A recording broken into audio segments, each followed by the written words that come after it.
Good afternoon, everyone. So today, Father hit, as soon as my feet hit the floor, he told me exactly what we're going to talk about today. So this one's going to be a minute.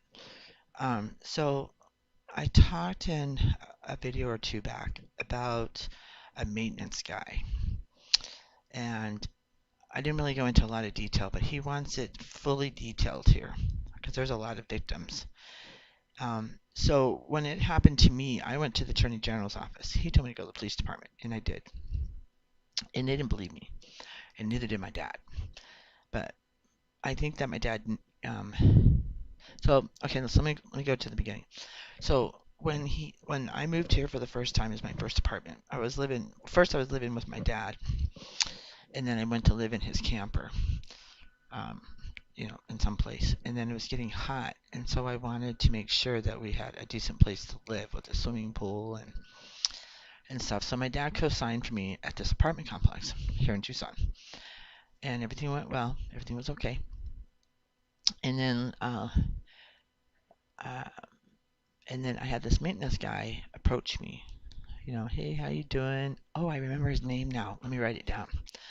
Thank you, Father. I couldn't remember his name. So this is gonna be beneficial in a few. So what happened was, um, I had a computer, and he said if I wanted a lot better reception, he told me to get this other part to add onto my system, and then he came in, put everything together for me. So long story short, um, I started having problems. Um,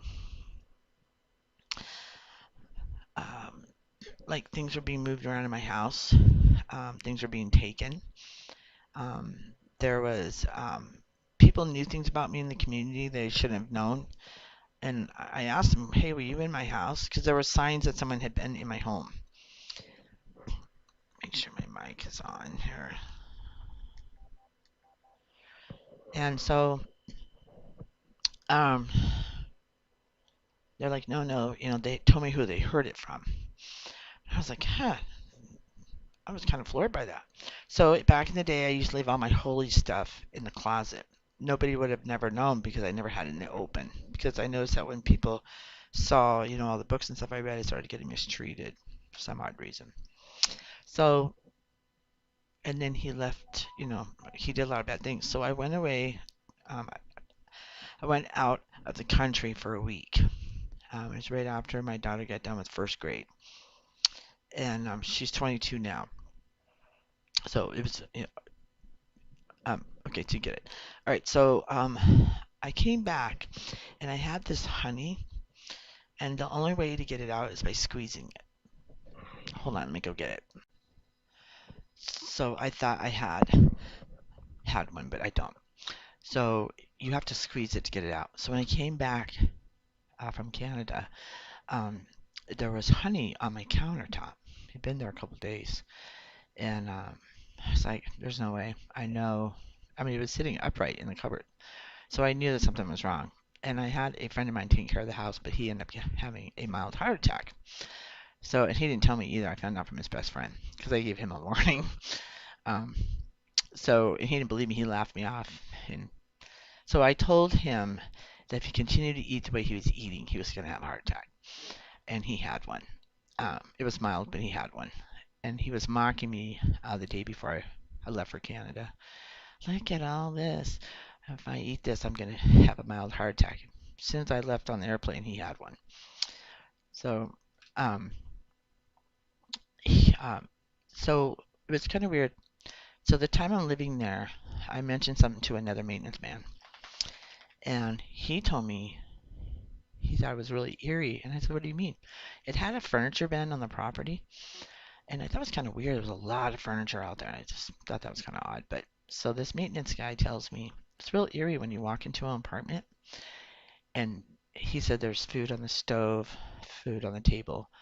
Their clothes are hanging, their shoes are there. I mean, people were leaving their apartments with just the clothes on their back. This guy was creating a lot of fear. I knew I was being watched when he would zero on his camera on me. I was showering in the dark. Um, I was protecting my daughter from him. He made my life crazy. And I had accidentally left my phone at home once, and he had got the contacts off my phone, and he was able to know all my family members, everything. And he had my phone number too, and so he tracked my moves. He knew when I was coming and going. So when I would leave for an appointment, the bus stop was across the street, and he'd wave at me from a patio. And I'm like, my heart would just jump to my stomach. I mean, he did a lot of things to me. He really messed with my mind. And so, um, but he did this to a lot of people in this complex. So when they would abandon their apartments, they were abandoning their leases. We're talking 2,500 and higher. So this complex is making all this money off these people are abandoning. They're not aware probably that they have a maintenance guy who's doing this.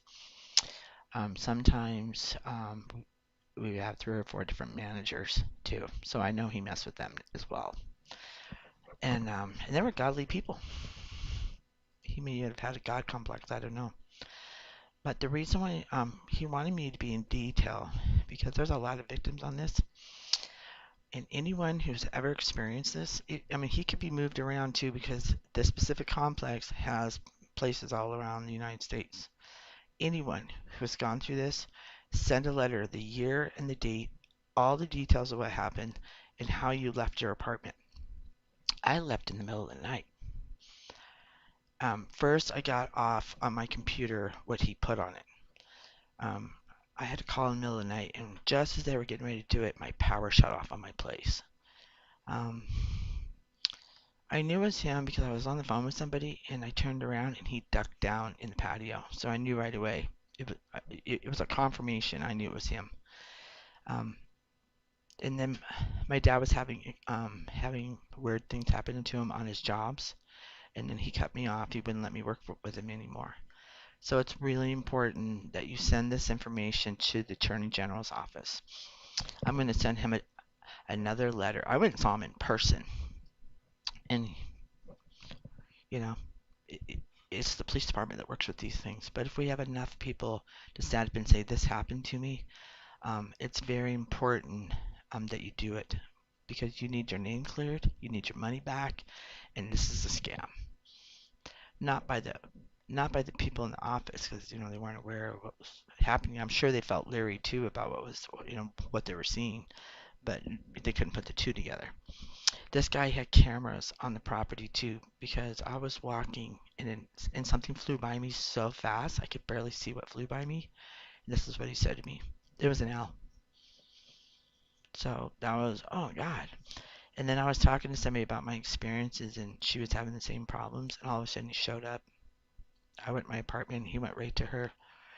So I believe it was single people that he was really messing with the most. It was really scary what happened. And it's not a lie.